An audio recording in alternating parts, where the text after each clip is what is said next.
கலை astro நேயர்கள் அனைவருக்கும் வணக்கம். இன்னைக்கு நம்ம என்ன பார்க்க போறோம் அப்படின்னு பார்த்தோம்னா, ஒரு கிரகத்துக்கு ஆட்சி வீடு எது, உச்ச வீடு எது, நீச்ச வீடு எது, மூல திரிகோண வீடு எது அப்படிங்கிறத பத்தி தான் பார்க்க போறோம். அதுக்கு முன்னால நம்ம சேனலை சப்ஸ்கிரைப் பண்ணாதவங்க மறக்காம சப்ஸ்கிரைப் பண்ணிக்கோங்க. அப்படியே பக்கத்துல இருக்க பெல் பட்டனை கிளிக் பண்ணிக்கோங்க. அப்பதான் நான் போடுற வீடியோ உங்களுக்கு நோட்டிபிகேஷன்ல வந்து சேரும். வாங்க வீடியோக்குள்ள போலாம். ஒவ்வொரு கிரகத்தோட ஆட்சி, உச்சம், மூல திரிகோணம் வீடுகளை பத்தி பார்க்கிறதுக்கு முன்னால ஆட்சினா என்ன, உச்ச வீடுனா என்ன, மூல திரிகோண வீடுனா என்ன அப்படிங்கறத பத்தி முதல்ல தெரிஞ்சுக்கிடுவோம். அதுக்கப்புறம் ஒரு ஒரு கிரகத்துக்கும் வந்து என்னன்னா அதோடைய ஆட்சி வீடு, உச்ச வீடை பத்தி நம்ம பார்ப்போம். உச்ச வீடு, உச்சம் அப்படின்னா என்ன அர்த்தம்னா, ஒரு கிரகம் வந்து என்னன்னா சூரியனை சுற்றி வரும்போது ஒரு பர்டிகுலர் பாயிண்ட்ல வந்து என்னன்னா பூமிக்கு அதிகப்படியான ஒளியை வந்து கொடுக்கும். அப்ப அந்த பர்ட்டிகுலர் பாயிண்ட தான் வந்து என்னன்னா நம்ம உச்சம் அப்படின்னு சொல்லி சொல்றோம். அதுக்கு நேர் எதிர் புள்ளிய வந்து என்னன்னா நீச்சம் அப்படின்னு சொல்றோம். அப்ப இந்த பர்ட்டிகுலர் பாயிண்ட்ல வந்து எங்க அதிகப்படியான ஒளியே கிடைக்குதோ அந்த பாயிண்ட் எந்த ராசியில விழுவுதோ அதைத்தான் உச்ச ராசி அப்படின்னு சொல்லி சொல்றோம். அதே மாதிரி அதுக்கு நேர் எதிர் 7வது ராசி அப்படிங்கிறது வந்து என்னன்னா அத நீச்ச ராசி அப்படிங்கிறது சொல்றோம். அப்ப அந்த நீச்ச ராசியில பாத்தீங்கன்னா அந்த கிரகம் வந்து என்னன்னா குறைந்த அளவு ஒளியை மட்டும்தான் தர முடியும்.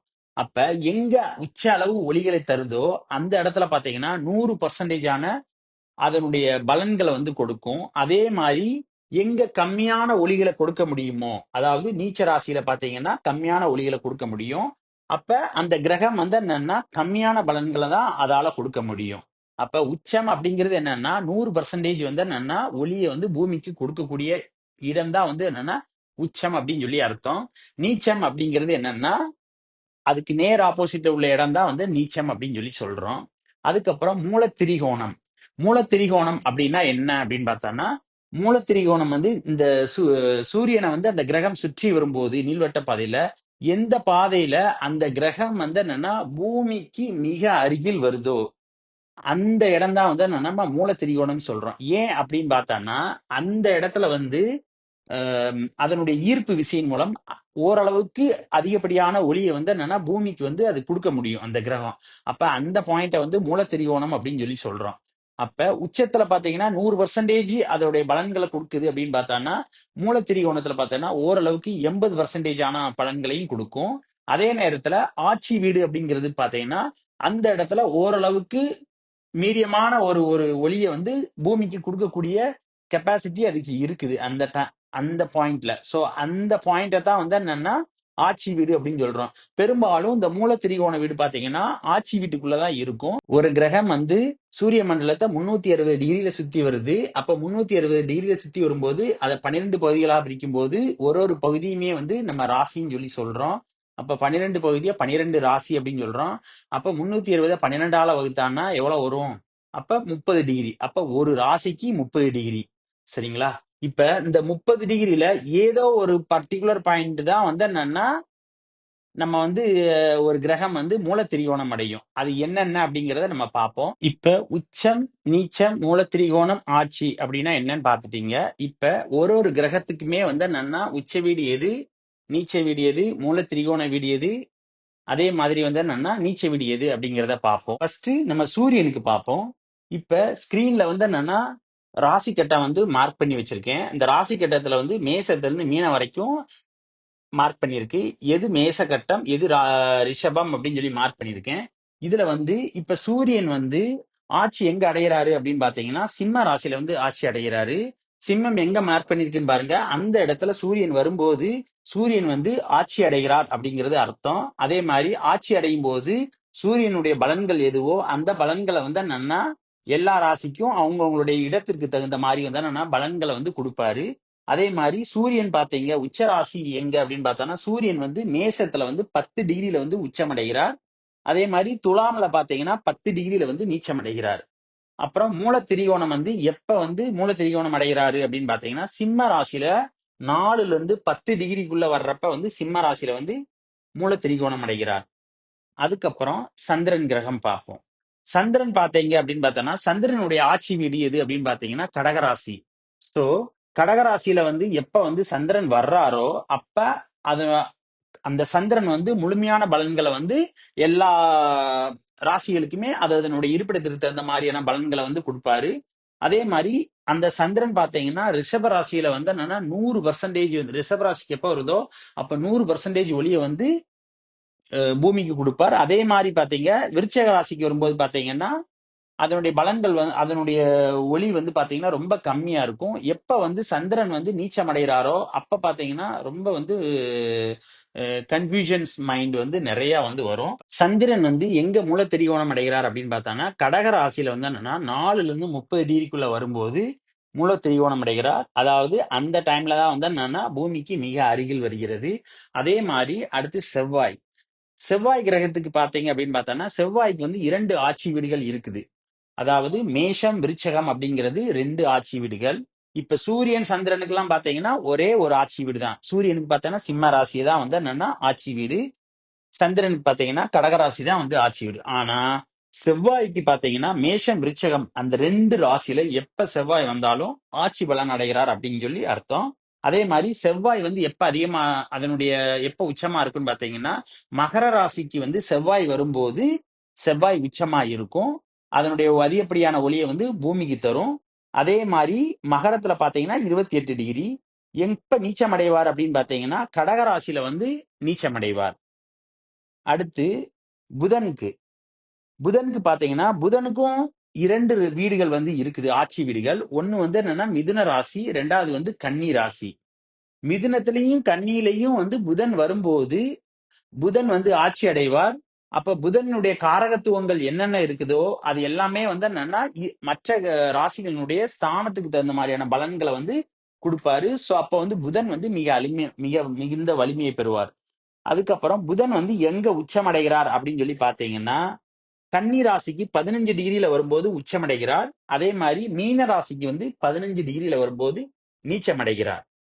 அதுக்கப்புறம் மூலத்திரிகோணம் அப்படிங்கிறது பாத்தீங்கன்னா கன்னி ராசியில 16 ல இருந்து 20 டிகிரிக்குள்ள வரும்போது மூலத்திரிகோணம் அடைகிறார். அப்படின்னா பூமிக்கு மிக அருகில் வருகிறார் அப்படின்னு சொல்லி அர்த்தம். அடுத்து வந்து குரு கிரகம்.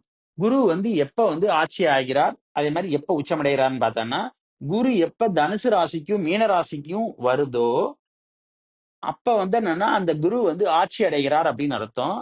அவரால வந்து அதிகப்படியான ஒளிகளை வந்து என்னன்னா பூமிக்கு கொடுக்க முடியும். சோ அவருடைய வேலைகள் என்னென்ன இருக்குது, அதாவது அதனுடைய பலன்கள் எல்லாத்தையுமே வந்து மற்ற ராசிகளுக்கு ஸ்தானத்தினுடைய அடிப்படையில வந்து என்னன்னா பலன்களை கொடுப்பாரு. அந்த குரு வந்து என்னன்னா கடகராசியில 5 டிகிரில பாத்தீங்கன்னா உச்சமடைகிறார். கடகராசிக்கு எப்ப இந்த இடத்துல அந்த கடகராசி கட்டத்துல வந்து 5 டிகிரி வரும்போது பாத்தீங்கன்னா 100% ஒளியை வந்து பூமிக்கு கொடுப்பார். அவர் உச்சமா இருக்கும்போது பாத்தீங்கன்னா எல்லா ராசிகளுக்குமே வந்து என்னன்னா அதனுடைய ஸ்தானத்தின் அடிப்படையில அதிகமான பலன்களை கொடுப்பாரு. அதே நேரத்துல வந்து குரு வந்து மகர ராசியில வந்து 5 டிகிரில வரும்போது மகர ராசியில ஒரு ராசிங்கிறது 0 ல இருந்து 30, அதுல 5 டிகிரில வர்றப்ப வந்து என்னன்னா குரு வந்து நீச்சம் அடைவார். அவருடைய பலத்தை இழப்பார். அவரால் அதிகப்படியான ஒளியை வந்து என்னன்னா பூமிக்கு கொடுக்க முடியாது. அதனால வந்து என்னன்னா அவர் நீச்ச நிலைமைக்கு வந்துருவார். சோ பலன்கள் அப்படிங்கிறது பார்த்தோன்னா எல்லா ராசிகளுக்குமே வந்து ஓரளவுக்கு குறைந்த பலன்களை தான் கொடுப்பாரு. அடுத்து சுக்கிரன். சுக்கிரனுக்கு பாத்தீங்கன்னா 2 வீடு ஆட்சி வீடுகள் இருக்குது. ஒன்னு வந்து ரிஷபம், 2வது வந்து துலாம் வீடு.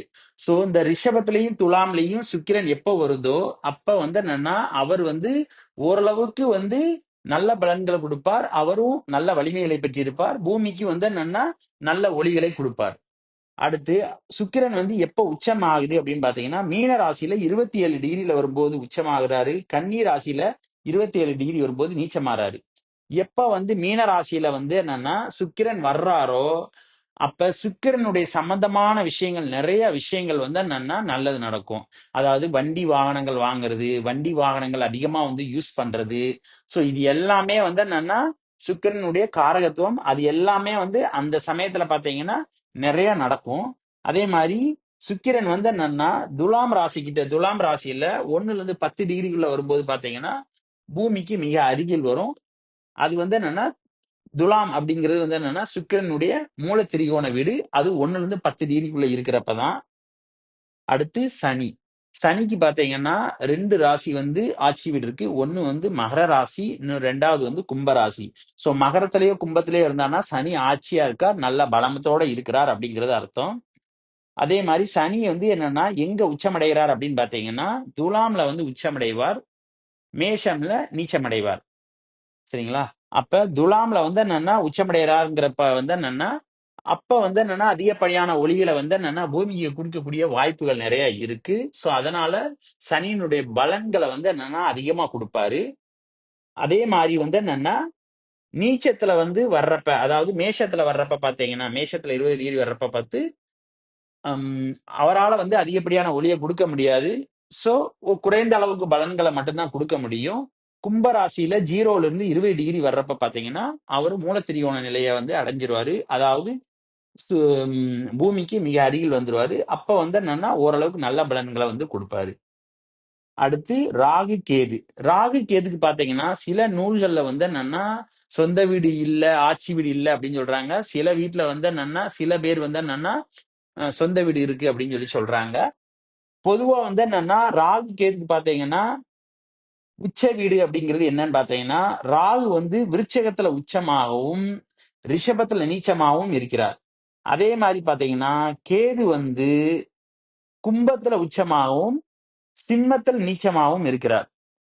சோ ராகுக்கு பாத்தீங்க அப்படின்னு பார்த்தோன்னா விருச்சகம் உச்சம், ரிஷபம் நீச்சம். கேதுக்கு வந்து என்னன்னா கும்பம் உச்சம், சிம்மம் நீச்சம். சோ இது வந்து சில பேர் தான் வந்து என்னன்னா ஆட்சி உச்சம் அப்படிங்கிறது எல்லாமே ராகு கேதுக்கு பாக்குறாங்க. சில பேர் வந்து பாக்குறது கிடையாது. இந்த வீடியோ பிடிச்சிருந்தா லைக் பண்ணுங்க, ஷேர் பண்ணுங்க, கமெண்ட் பண்ணுங்க, மறக்காம சப்ஸ்கிரைப் பண்ணிருங்க, பக்கத்துல இருக்க பெல் பட்டனை அமைக்கிறீங்க. நம்ம அடுத்த வீடியோல மீண்டும் சந்திப்போம். நன்றி.